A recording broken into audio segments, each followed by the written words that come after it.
So let's go to the text now, finally. So we are here, we finished in verse 2 yesterday, saying that the two truths, we talked about the two truths, and it said the ultimate is not an object of utilization of the mind, meaning that ultimate, of course, is emptiness. Emptiness is not something that we can see with our mind. Here means conceptual dualistic mind. In fact, our mind that we have now, this conceptual dualistic mind, is said to be a concealer. That the mind we have now covered by ignorance is concealing the truth, concealing emptiness. And so if we go on to verse 3, it says, with respect to them, the people are seen to be of two types, yogis and ordinary folks. So here then we can talk about two types of practitioner.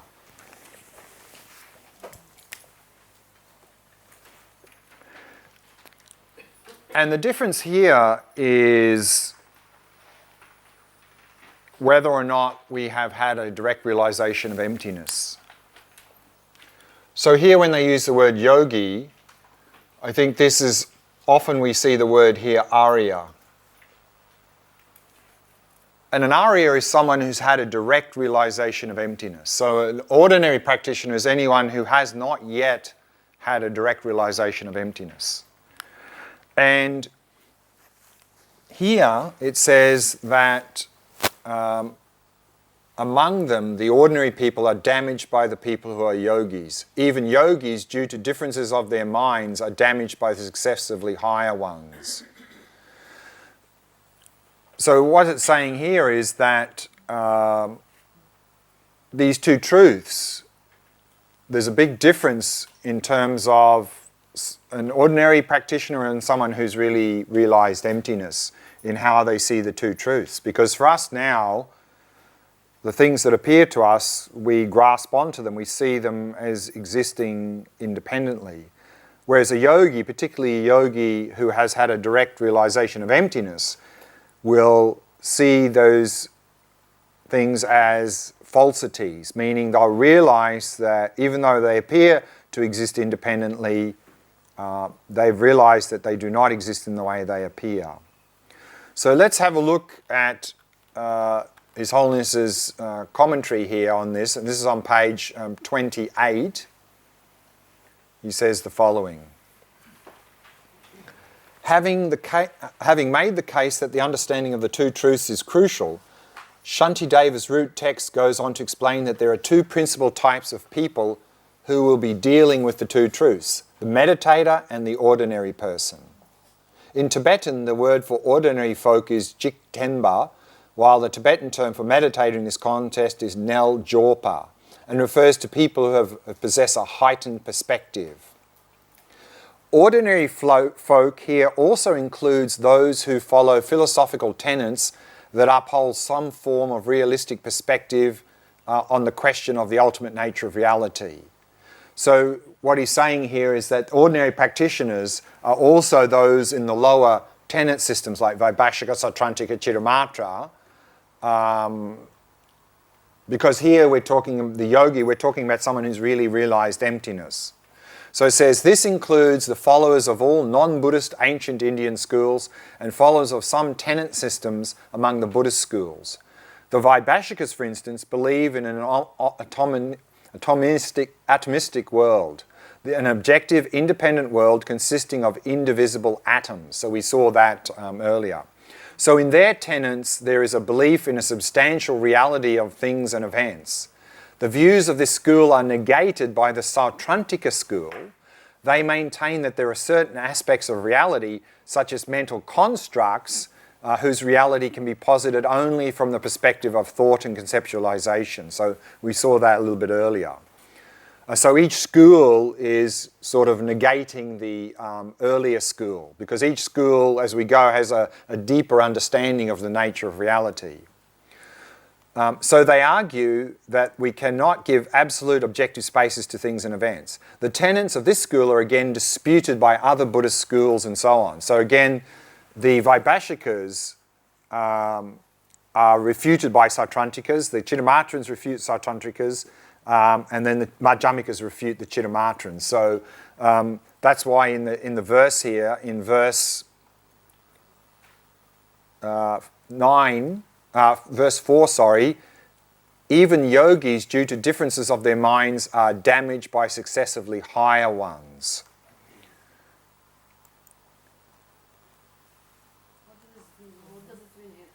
Well, that's what we're coming up to now. So His Holiness is saying this. So he's coming up, he says, so what Shantideva means here when he asserts that perspectives of one are confuted,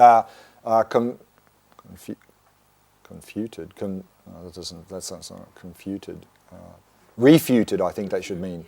Confuted doesn't make sense. Someone's made it confuted. Asserts that the perspectives of one are refuted or invalidated by the perspective of another. Even among the contemplatives, due to the different levels of their spiritual experience, the perspectives of those contemplatives on higher levels will supersede the perspectives of those on lower levels of realization. For example, in someone in Vaibhashika Sautrantika, remember we're talking about stripping away more levels of grasping to self. So of course, all Buddhist schools are stripping away that first level of an unchanging, unitary, independent. So already then, non-Buddhists who accept that are now, what's the word term here again used?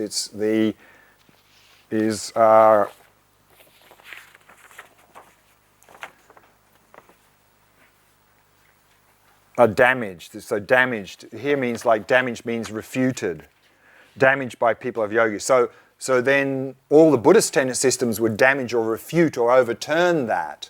And then of course in the Vaibhashika Sautrantika, then they're grasping onto, and so then they would grasp onto an independent world, objective world, and of course that is then refuted or damaged or invalidated by both Chittamatra and Madhyamika who overturn that. But Madhyamika are still grasping onto a truly existent mind, and so then Madhyamika yogi would overturn that.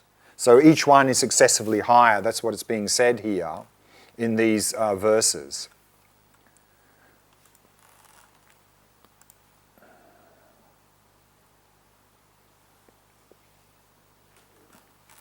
And so then if we go to His Holiness, page 35, he says the following, to introduce the next verse, he says, Shantideva has already stated that the tenets and viewpoints of the lower schools of Buddhism are invalidated through reasoning by the higher schools such as Madhyamika. In order, however, for such arguments to be successful, there must be commonly accepted analogies and examples.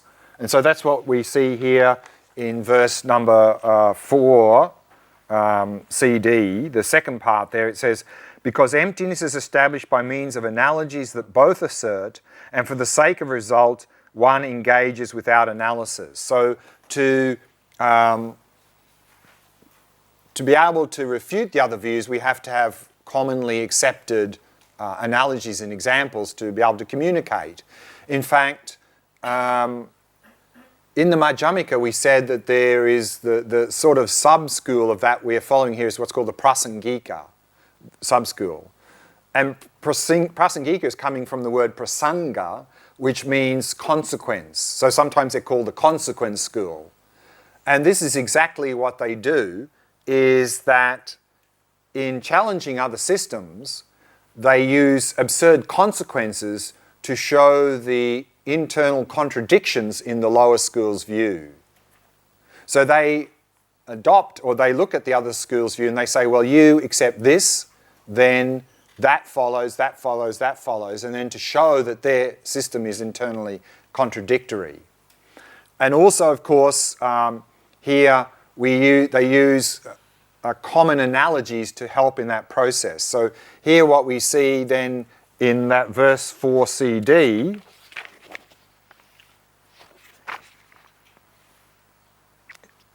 again, because emptiness is established by means of analogies that both assert, and for the sake of result, one engages without analysis. So His Holiness says here, therefore here in verse 4, when Shantideva speaks of using commonly accepted comparisons and analogies, he is alluding to the fact that even in everyday convention, certain phenomena are considered unreal or false. For example, there are those phenomena such as dream objects and mirages that we cannot find when searching for their reality. Here the Madhyamikas are using analogies that are considered false even in conventional terms to draw attention to the unreality of all phenomena.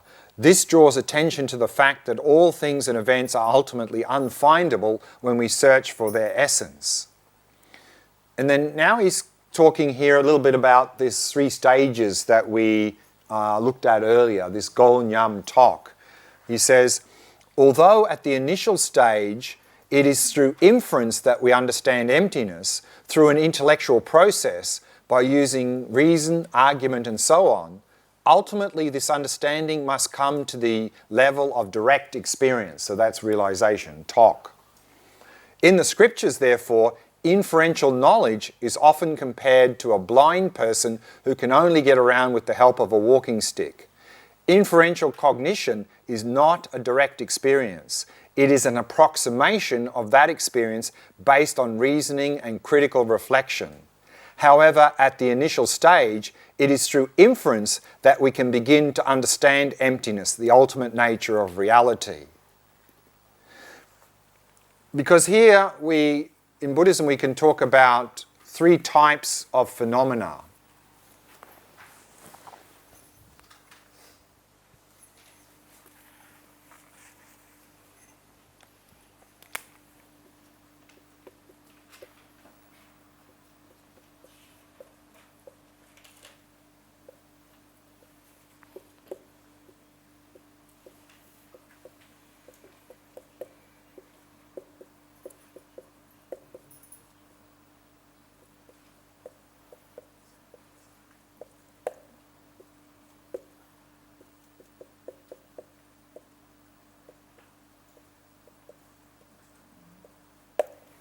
There is what's called manifest phenomena, slightly hidden phenomena, and extremely hidden phenomena. Manifest phenomena is things that we can confirm through direct experience through our senses. Like this cup is a manifest phenomena, because we through our senses can confirm its existence. But of course emptiness is not one of those, because remember, our mind is obscuring from seeing emptiness. So for us now, emptiness is not a manifest phenomena. It's a slightly hidden phenomena. But, as His Holiness says, we can come to a correct intellectual understanding and inference through using reasoning and logic, to reason through logic that things are empty of independent existence. So, example that they use to understand what we mean by slightly hidden phenomena, the classic example we often see is that imagine in the distance you see some smoke rising. Then based on the understanding that where there is smoke there is fire, even though we can't directly see the fire, we can infer there's a fire there. And that's a correct, valid mind. So that's an example. The fire in the distance that we can't see is a hidden phenomena, slightly hidden phenomena, but we can infer its existence through that, using that logic. Where there's smoke, there's fire, and by seeing the smoke. So similarly here, the first stage of emptiness is using reasoning and logic. We can come to correctly infer that things do not inherently exist. And that's what he's saying here, is that we do that at the initial stage. And then he goes on, he says, contemporary science such as particle physics has begun to point toward an understanding of the nature of reality wherein the very notion of objective reality is becoming increasingly untenable. These scientific insights have developed independently of Buddhism, so it seems that through following the conclusion of their own scientific premises, scientists in this field are arriving at a point where they are compelled to entertain the idea of the non-substantiability of things and events. And that's very interesting, actually. And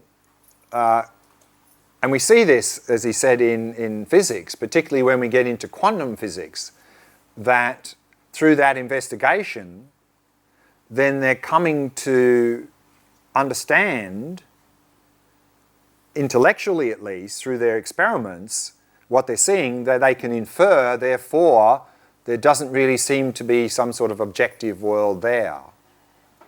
And so it's very interesting, actually. There's one particular quantum physicist, Anton Zeilinger, who has had a lot of discussions with the Dalai Lama about quantum physics. And it seems like he has a very similar understanding of quantum physics, because, in fact, I think in quantum physics there's no uniform consensus of opinion what this data from experiments means. So they see some results of experiments, but then they're using reasoning and logic to infer something from that. And certain group of quantum physicists are inferring more or less the same as the Buddhist view. And Anton Zeilinger is one of those. And they have a number of meetings together, and it's said that His Holiness is completely amazed at how quantum physicists can come to the view of emptiness through running experiments. And that quantum physicist Anton Zeilinger is completely amazed at how Dalai Lama and people like him can come to the same view through meditation. So very interesting, very interesting. And then a little bit more, he says, Shantideva is stating in this text that there are many grounds, reasons and arguments that demonstrate the non-substantiability of things and events. In contrast, there's not a single premise that can substantiate the belief that things and events possess objective, intrinsic or autonomous existence. So therefore, of course, even though we can use the intellectual mind to establish the validity of emptiness, if we leave it here, then of course it's not going to really change anything. That we need to then bring that into meditation to come to directly experience. And that's what His Holiness says in the text here. He says, inferential cognition is not a direct experience. It is an approximation of that experience based on reasoning and critical reflection. However, at the initial stage, it is through inference that we begin to understand emptiness, the ultimate nature of reality. But of course, if we really want to get to the point where this becomes helpful to us, that helps us to really reduce mental afflictions and suffering, then we need to bring it, internalize that intellectual knowledge, to have taste, experience, and then deepen that further to come to a direct realization, as mentioned here in His Holiness's book.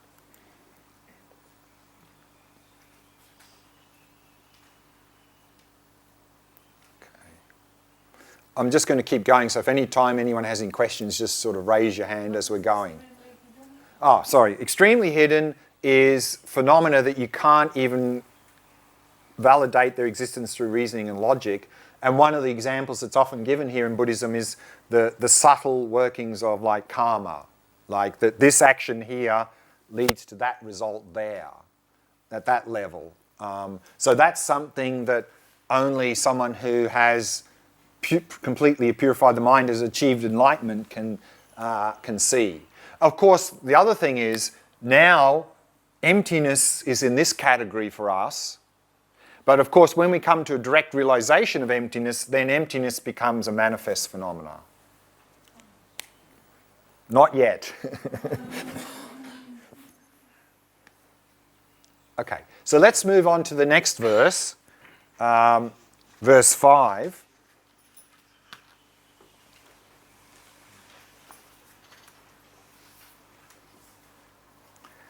And so verse 5 here says, people see entities and conceive them to be real, not like illusions. Therefore here people and yogis and people debate.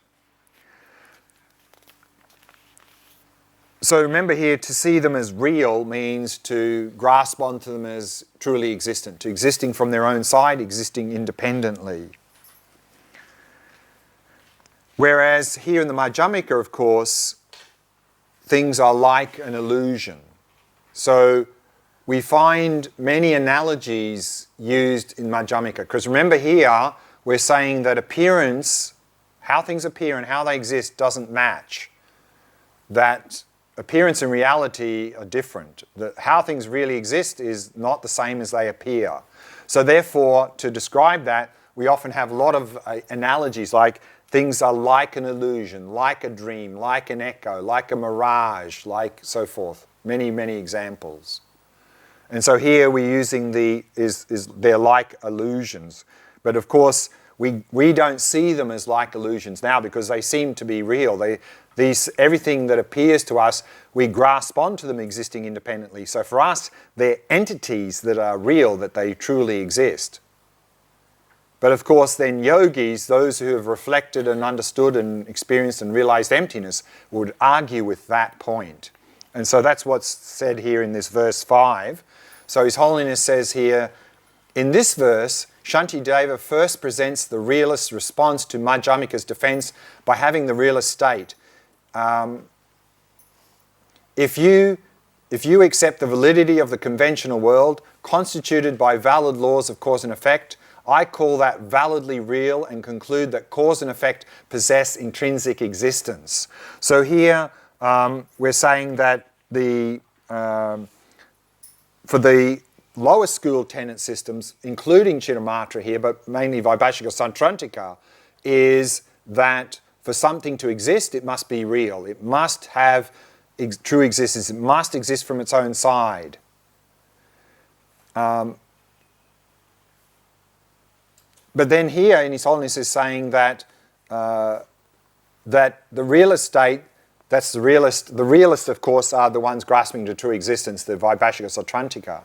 If you accept the validity of the conventional world, you means you Madhyamikas, are constituted by valid laws of cause and effect, I call that validity real and conclude that cause and effect possess intrinsic existence. So where is the dispute between you and us? Because Madhyamikas also accept causality, we accept causality, so where's the dispute? And then it says, in fact, the dispute is maybe purely semantic, just words. There's no real difference. Because you Madhyamikas accept causality, we accept causality, so where's the problem? And of course, the problem is that the way they accept causality is not the same. And His Holiness says, to this, the Madhyamikas respond, that is not true. You realists not only accept the validity of cause and effect at the conventional level, as we do, of course. Conventionally, there's causality, sure, we'll agree to that. But you believe in the objective, intrinsic reality of those things and events. For you believe that things and events possess some kind of objective, independent status, so that they exist in their own right. So they both accept causality, but of course the realists, the Vaibhashikas, the Santrantikas, also accept that those are existing independently, they have inherent existence, they have true existence, they exist from their own side. And then His Holiness says, the Madhyamikas continue. Although we accept that to our deluded minds, things and events appear as if they have autonomous and intrinsic reality and exist independently of our perception. So even though we accept that that's how they appear to us, we maintain this is merely an illusion. So they'll agree with the realists and say, yes, also to us it appears as if things exist independently, but through our logical investigation we've come to determine and see things are not existing as they appear. In fact, everything is like an illusion. And he goes on to say, we do not ascribe validity to that experience. We recognize a discrepancy between the way in which things exist and the way we perceive them to be. That is why there is a dispute between you and us. We do not think this is merely a semantic disagreement. So yes, they're using common examples like cups and things and saying, yes, we accept causality and they accept causality. But then they say, well, where's the problem? You know, we both accept the same thing. But the Madhyamikas are saying, no, we don't, because if we investigate the causality in the world, those objects, then we'll see we accept that they do not exist as they appear, whereas you do. So that's where we're arguing. And so then So then the yogis, so therefore here yogis and people debate. So the ones who have realized or seen emptiness will debate with people who have not in terms of how things exist. And now we come into a general refutation of this proponents of truly existent things. So we see this heading here that's inserted in the Shantideva's text from this Tibetan commentary, general refutation of proponents of truly existent things. So remember, all the schools below Madhyamika accept things exist truly. They exist, so Vaibhashika, Sautrantika, and also Chittamatra all accept that things inherently exist, they exist from their own side, they have true existence. Of course, Chittamatra and the other schools don't agree in terms of whether they're external or internal, but they all agree that they have true existence. They all exist inherently from their own side, have true existence. Because in all those schools, if they did not have that, they wouldn't exist. They wouldn't exist. So those three schools, of course, all of them would claim that the Madhyamikas are nihilist, that they're negating existence by stripping that away. Whereas, of course, Madhyamikas would say of all those three schools, they're all stuck in the extreme of existence. They're grasping onto true existence. So let's now have a look at this refutation. So we start on verse 6. And verse 6 says here, although forms and so forth are established by a direct perceiver, it is so by renown, not by a valid cognizer. So a direct perceiver is just through the senses, that we validly establish the existence of things through our senses. Yes, there's a cup there, a laptop here, and so forth. And it's by renown. You know, we all agree that this is a cup, and therefore that is validly established as a cup because we all directly perceive it. But it says here, not by a valid cognizer. And here the valid cognizer is we're talking about. What is being disputed, however, is whether forms and so on exist as they appear to exist. The realists maintain not only do forms and so on exist, but they also exist as they appear to us. So they accept that they exist, but also that they exist from their own side. They truly exist, they inherently exist. They maintain that our perceptions of things and events are valid, meaning valid in terms of establishing how they exist. As such, they argue that these things and events must possess objective intrinsic reality. To this, Madhyamikas say that although it is true that things and events such as forms are perceived by valid cognition such as our sensory perceptions, that does not entail that these perceptions are valid in all aspects, meaning yes, they're valid in terms of establishing the existence of things, but they're not valid in terms of establishing that they exist truly, they exist from their own side, and so forth. So his Holiness goes on, he says, they are valid in perceiving the objects, but they are delusory in perceiving the objects to possess an objective, independent, intrinsic existence. Therefore, according to the Madhyamikas, we can speak of two aspects of perception. From one point of view, it is valid. From another point of view, it is deceptive or deluded. From this understanding, we can attribute two aspects to a single event of cognition. Just because we have valid direct experiences of objects does not mean that these things and events experienced by us possess objective, intrinsic existence. So in the Madhyamikas, in the Prasangika, it's said that our mind of perception is valid with respect to everything that appears. Even in a dream, even if we're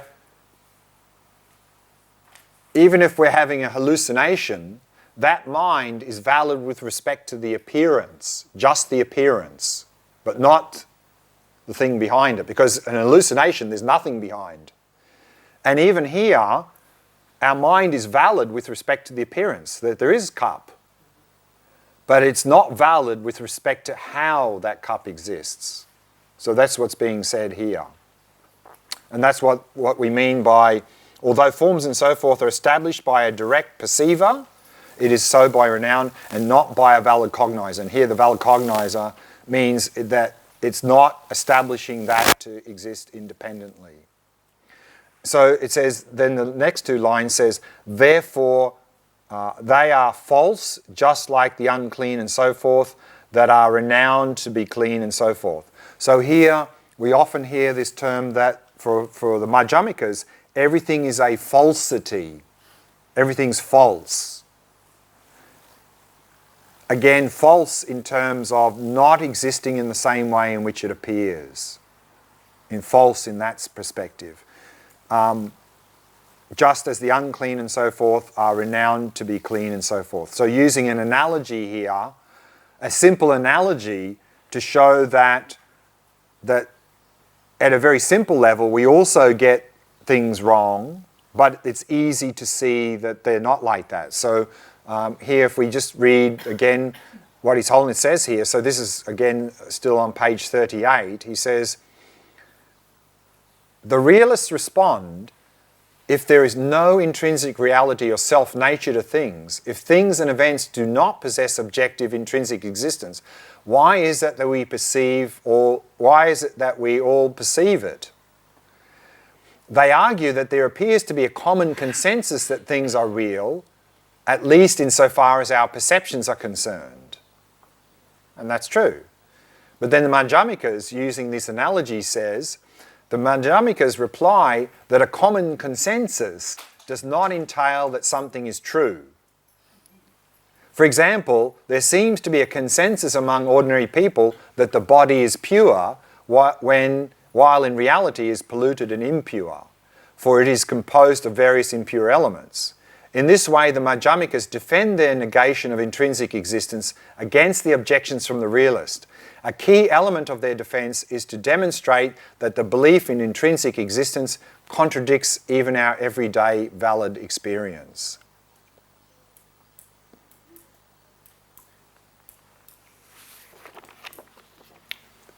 Making any sense so far?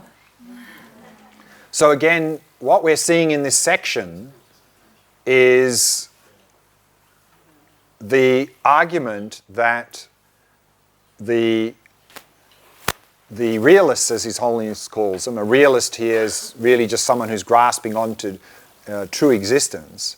For them, for something to exist, it must be truly existent. If it wasn't, it couldn't exist. And of course, and that's their argument that they're posing to the Madhyamikas, that if you Madhyamikas are saying that things do not exist as they appear, if they do not have true existence, then how do they exist? And how does this work? How does that work? How does that work? And so this refutation from Shantideva is really through these hypothetical arguments that the realists would give to the Madhyamikas and how they would respond to that. And so that's what we're seeing here a little bit so far. So then if we go to the next verse, verse 7, it says, for the sake of engaging mundane beings, the protector taught entities. In thusness they are not momentary. There is contradiction here even conventionally. So here, for the sake of engaging mundane beings. So mundane beings, again, is just these ordinary people grasping onto true existence. The protector is another epitaph, another word for the Buddha, taught entities. So this word entity here, and we see this a lot in the text, sometimes this is translated as things. Often we call these realists proponents of things. Here they're using the word entity. But implied in that word is grasping onto things as truly existent, as inherently existent, existing from its own side. So here, Madhyamikas are saying that to the Buddha, initially taught things to exist truly, to bring people in. Remember that all these teachings either directly or indirectly bring people to a realization of emptiness. So in fact, in the Four Noble Truths, the Buddha taught that things have true existence, but of course for a purpose, to lead us closer to emptiness. In thusness, so thusness again is another word for emptiness, they are not momentary. Momentary, of course, impermanent. So let's have a look at what His Holiness says about these first 3 lines on verse 7. So this is on page 39.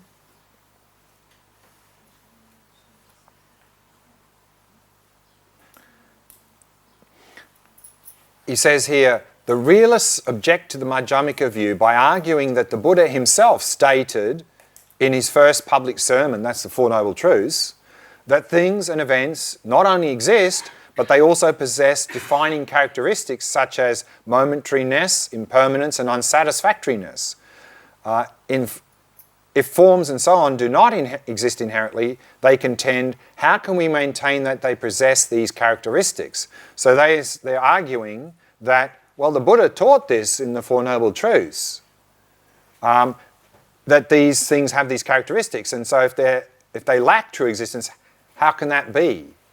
And so here then the Madhyamikas reply saying, the Madhyamikas respond by saying that the main intention of the Buddha in giving such teachings, talking about the Four Noble Truths, and actually this Four Noble Truths is interesting.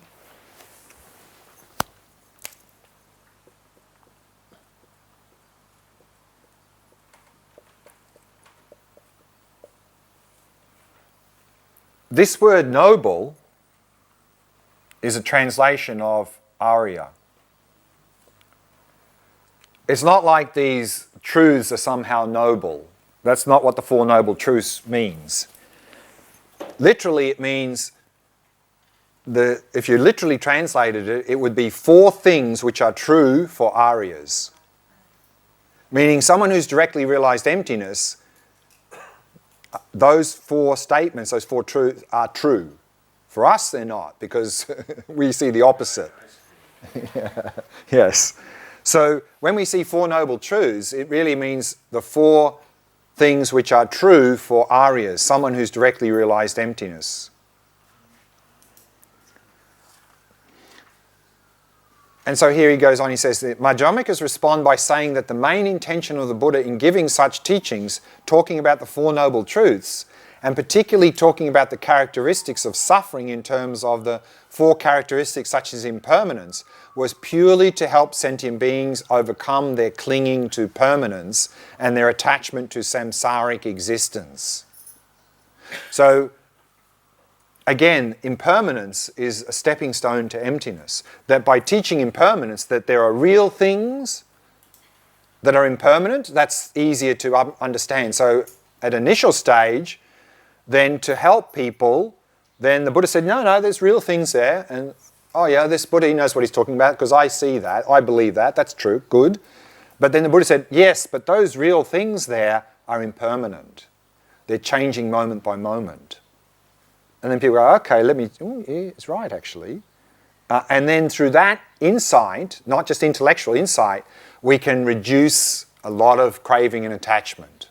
In fact, often in the text, it talks about the antidote to attachment is impermanence. Not intellectual, of course. We all intellectually accept impermanence, I think, but we still have a lot of attachment. So our intellectual understanding of impermanence doesn't seem to help much.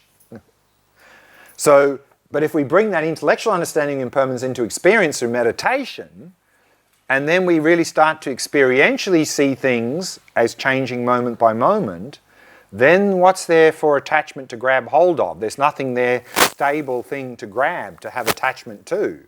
So this is what His Holiness is saying here, is that these teachings, such as impermanence, at initial level is very helpful in reducing attachment.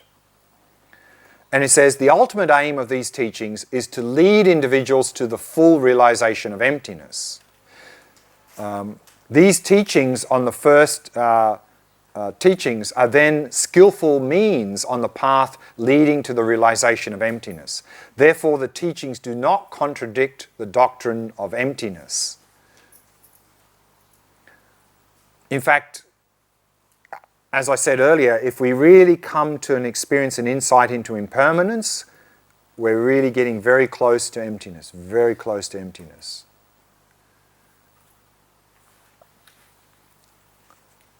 And then, if we go then to the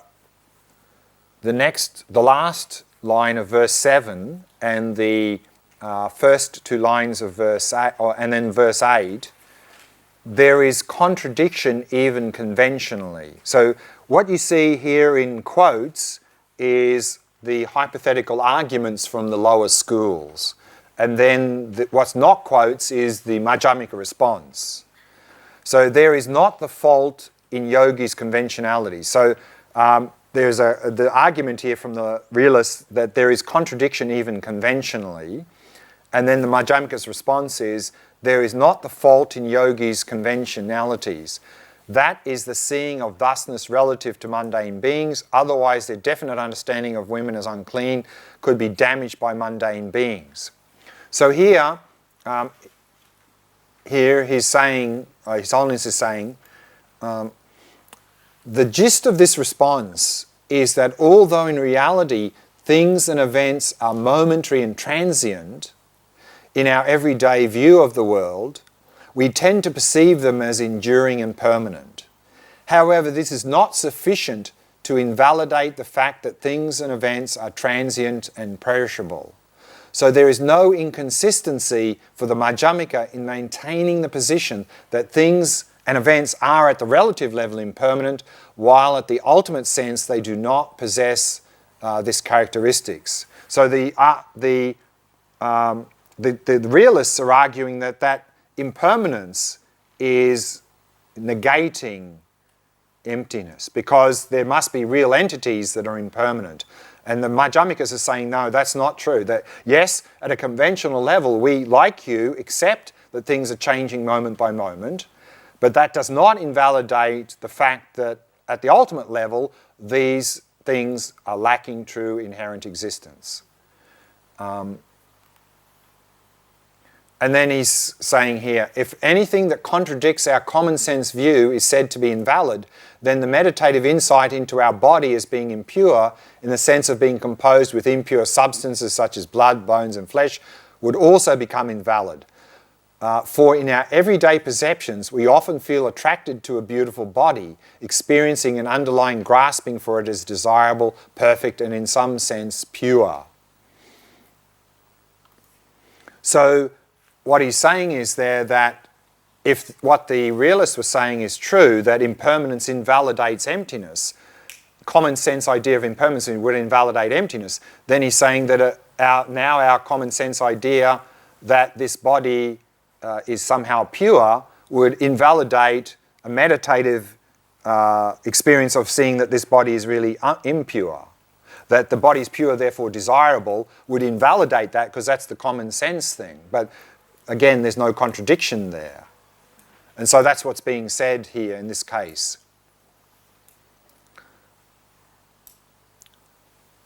The next couple of verses are very interesting, and we'll come to that after lunch because now it's time for lunch. But now some very interesting points come up in terms of emptiness, in terms of continuity. Because often the argument, and we hear this a lot, is if that me, the person, is empty of independent existence, then who or what is it that takes rebirth? Who or what is that how does karma work then? If there's no, because we think the idea that there is this sort of karmic imprint that's glued to me, and that's transported into the future. So if there's no me that transports these karmic imprints, how does that work? And then who is it that takes rebirth if there's no me to be found? So that's what's coming up in the next verses. And we'll spend a bit of time on that because that's very important. It's a binge. Huh? It's a binge. It's a what? Binge. Binge. Yeah. What will be next?